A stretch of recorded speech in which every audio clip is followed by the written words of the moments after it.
Découvrez votre horoscope de la semaine du 29 janvier au 4 février 2023. Aha, muri rusange rero baravuga bati cette semaine les balances devront se méfier des jalousies, les poissons auront tendance à oublier et les lions auront des relations tumultueuses. Ngo abantu bafite ikimenyetso cya balance rwose mwitondere cyane abantu bashobora kugira amashyari, abafite ikimenyetso cya poisson bo bashobora kuzagenda bahura n'ikibazo cyo kwiyibagirwa, kutiyibuka. Hanyuma abafite ikimenyetso cya lion bo bazagenda bagira ibibazo mu mibanire yabo n'abandi bantu, wenda mu bijyanye n'urukundo cyangwa se n'amafamiye n'ibindi nk'ibyo ngibyo. Ibyo ni byo by'ingenzi muri make, hanyuma tukaba tugiye gusobanura duhereye kuri buri kimenyetso ukwacyo.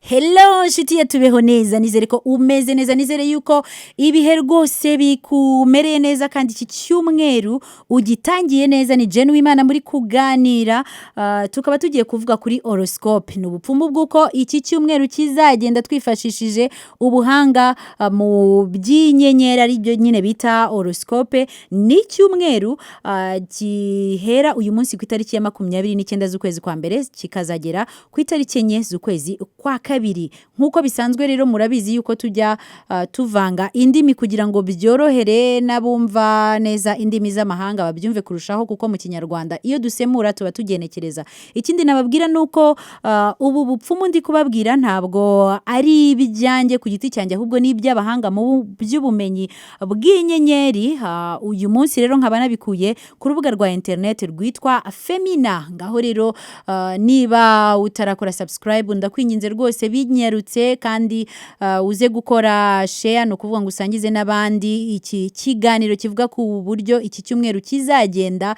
Ikindi nuko nawe ushobora gutangaho ibitekerezo cyangwa se ukaba wagira n'icyo ubaza. Nibutsa yuko nyine ibi byose tugiye kuvugaho inshuro nyinshi biba byo, ariko kandi niba utanabyizera ntacyo byaba bitwaye kuko biterwa n'imyizerere ya buri wese. Ikindi ntaho binange bihuriye n'imyizerere yanjye, ndimo ndababwira ibyakozwe n'abashakashatsi. Reka dusobanure duhereye ku bantu bafite ikimenyetso cya Bélier nabavutse ku itariki ya 21 z'ukwezi kwa gatatu kugera ku itariki 20 z'ukwezi kwa kane. Ngo que vous ayez une facture à régler ou un ami à aider, ce qui est sûr c'est que vous ferez face à des mouvements d'argent imprévus cette semaine. Ngo waba ufite amafaranga yo kwishyura cyangwa se inshuti ugiye gufasha, ikizwi nuko muri iki cyumweru uzahura n'ibintu bisaba amafaranga kandi atateganyijwe. Ibyo bizabaho. Inama bakugira, conseil, lancer un maximum d'initiatives. Elles ont en effet des grandes chances de porter leurs fruits d'ici peu, surtout si vous êtes du premier décan.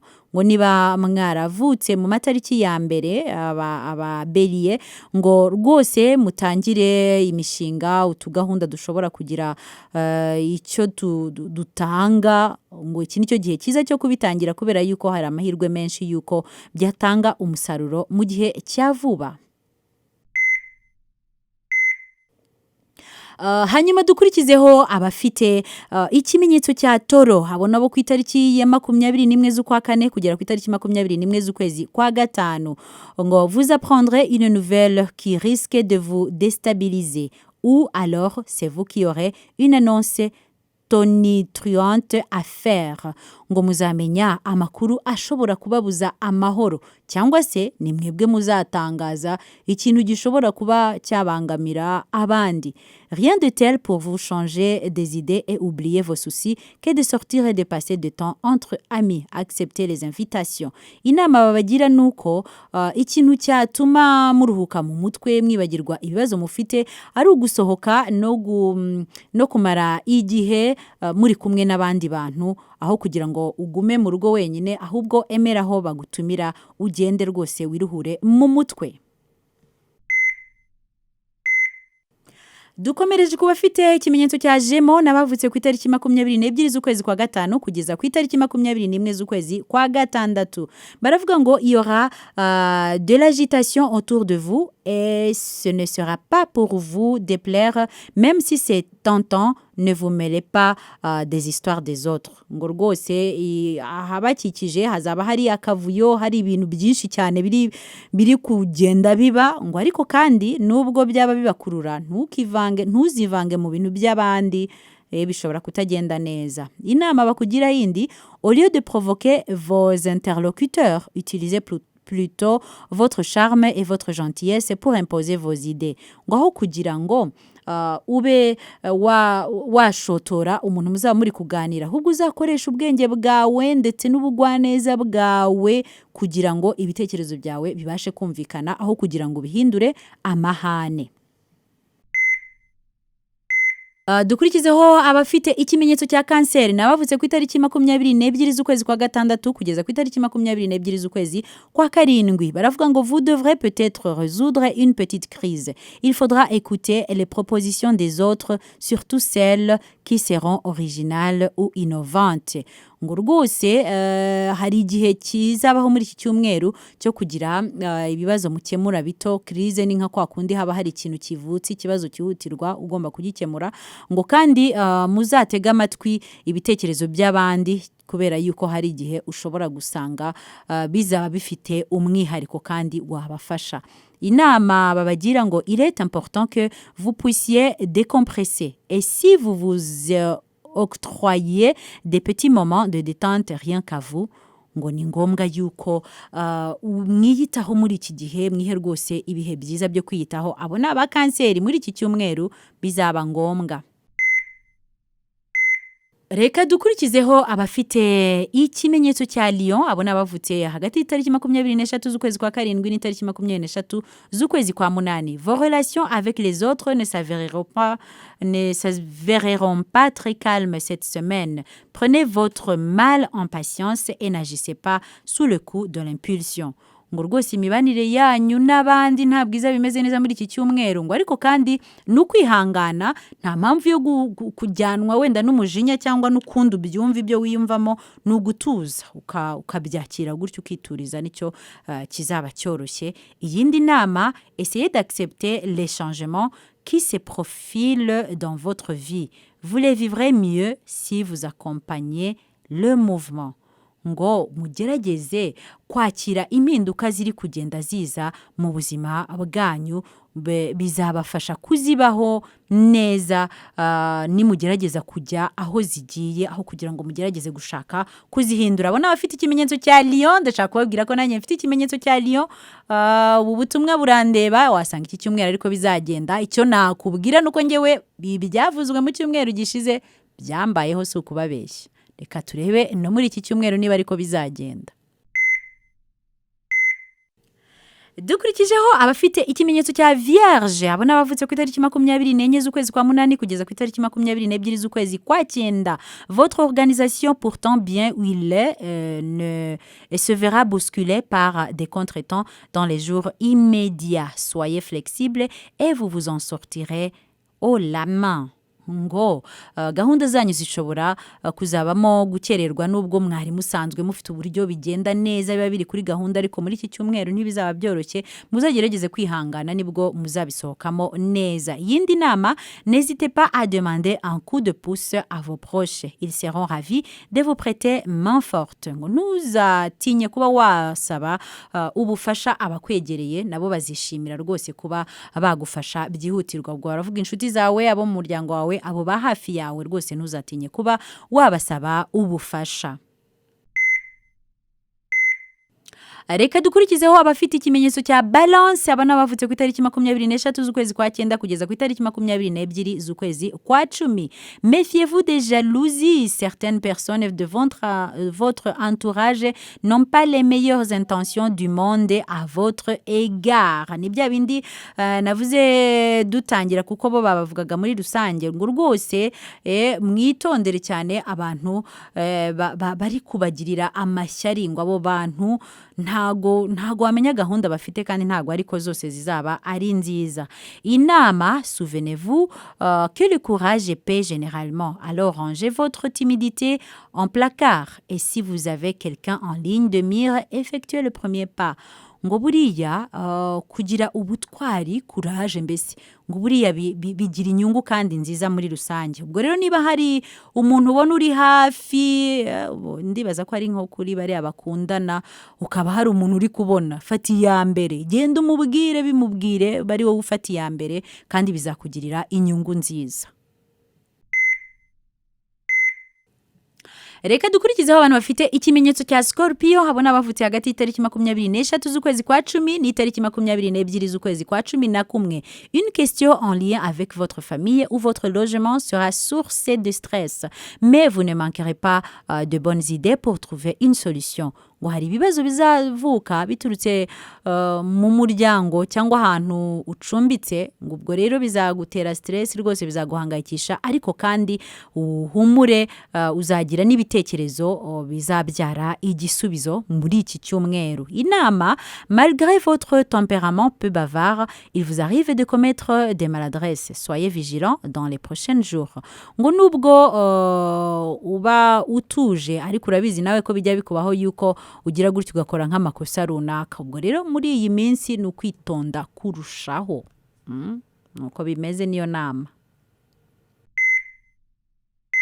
Dukurikizeho abantu bafite ikimenyetso cya Sagittaire n'abavutse hagati y'itariki 23 z'ukwezi kwa 11 n'itariki 21 z'ukwezi kwa 12. Baragira bati l'annulation de rendez-vous, d'une réunion ou d'un déplacement pourrait vous contrarier. A priori, ce ne sera que partie remise. Ngo kuba hari nka gahunda wari ufite wenda nk'urugendo cyangwa ikindi kintu cyangwa inama, ngo hari igihe ushobora gusanga bihindutse muri iki cyumweru ntibibe, ariko kandi utuze kubera yuko n'ukwigira imbere gusa n'ubundi bizaba kandi nta kizahinduka nta kibazo nubwo byakwigizwa imbere ariko nyine bizaba. Inama, revoir l'un ou l'une de vos ex n'est pas forcément une bonne idée. Il vaut mieux laisser le passé à sa place et vous tourner vers l'avenir. Ndabona bikaze ngo kongera kujya guhura n'umu ex wawe wa muntu mwakundanaga kera ngo ntabwo ari ngombwa ko buri gihe bari igitekerezo cyiza. Ubwo niba hari igitekerezo wari ufite muri iki cyumweru rwose barakubwira ngo inama nziza ni byiza yuko wasiga ibyahahise ukabirekera hahise hanyuma ugahanga amaso ahazaza. Reka dukomereze ku bantu bafite ikimenyetso cya Capricorne n'abavutse ku itariki 22 z'ukwezi kwa 12 kugera ku itariki 20 z'ukwezi kwa mbere. Habituellement, vous ne multipliez pas les conquêtes, mais en ce moment, vous avez besoin de vous rassurer sur votre pouvoir de séduction. Ne culpabilisez pas. Ngo busanzwe ntago mukunze gukundana n'abantu benshi, ngo ariko muri iki cyumweru rwose uzaba ufite gahunda yo niba ari umukobwa yo kwemerera abasore benshi, niba uri umuhungu yo gutereta cyane. Gusa nyine ngo ibyo nabyo bijya bibaho mu buzima, ntiwicire urubanza ngo uzaba ukeneye kumenya niba hari abantu benshi bagukunda. Ngo ubwo rero ni ibihe uzanyuramo muri iki cyumweru, ntuzicire urubanza ngo bitindeho n'ibisanzwe. Inama, vous faites face à un souci d'argent, sollicitez l'aide d'un spécialiste et sortez des sentiers battus pour le régler. Ngo niba hari ikibazo ufite cy'amafaranga, shaka umuntu wabigize umwuga ubisobanukiwe cyane. Ikindi kandi rwose ushyiremo imbaraga, ufata inzira zose zishoboka, pana kuvuga ngo urakurikira umuhanda umwe ngo hasanzwe haharuye. Ugomba guca n'inzira ahantu itariri kugira ngo icyo kibazo cy'amafaranga kibashe gukemuka. Reka dukomereze ku bantu bafite ikimenyetso cya Verseau n'abantu bavutse ku itariki 21 z'ukwa mbere kugeza ku itariki 18 z'ukwezi kwa kabiri. Ngo vous aurez qu'une seule envie, envoyez promener tout ce qui vous pèse ou représente d'une façon ou d'une autre une entrave à votre liberté. Ngo ubu muri iki cyumweru igitekerezo mufite ibiri mu mutwe nuko ikintu cyose kizaba kikubuza kwisanzura, kikubangamiye, icyo rwose uzahita ugikura mu nzira ucyohereze kure cyane. Muri iki cyumweru niko bizagenda, ni icyumweru cyo kwisanzura muri make. Inama, accordez-vous le temps de la réflexion avant de prendre la moindre décision. Sinon, vous risquez de vous en mordre les doigts. Ngo rwose inama yo muri iki cyumweru gerageza gutekereza cyane mbere yo gufata icyemezo icyo ari cyo cyose, naho ubundi ingaruka zishobora kutazoroha nyuma yo gufata icyemezo utabitekerejeho cyane. Reka tugere ku bafite ikimenyetso cya poisson, nibo tujye dukunda gusorezaho, ariko ngira ngo niko bumenyi bw'inyenyeri bubara. Ni uguhera ku itariki 19 z'ukwezi kwa kabiri kugera ku itariki 20 z'ukwezi kwa gatatu. Abafite rero ikimenyetso cya poisson ngo tant que le soleil occupe votre secteur d'ombre jusqu'au 18 février, il vaut mieux vous placer en observateur afin d'avoir du recul sur la situation. Ngo muri iyi minsi hari amagambo bajya bakoresha ajyanye n'ubumenyi bw'inyenyeri bigoye gusobanura, ngo izuba rikingirije riri ahantu hasanzwe hari igicucu hanyu. Ni ukuvuga ngo hashobora kuba hari ibintu bitagenda neza, ariko nyine mu bijyanye n'ubumenyi bw'inyenyeri ikirere cyanyu kitameze neza. Rero ngo ni ngombwa yuko ibiri kuba muri iki cyumweru, icyiza ari uko wasa n'uwigiye inyuma, ugasa n'ubivuyemo, ntugire ibyemezo ufata, ntugire ibintu byinshi winjiramo, ahubwo ugasa nk'uwigiye inyuma kugira ngo ubashe kwanaliza neza, ubashe gusuzuma neza ibiri kuba, ubirebe usa naho uri kure. Inama, quand vous aimez, vous avez tendance à tout donner à l'autre. Ce serait bien que vous pensiez aussi à vous. Ne vous oubliez pas.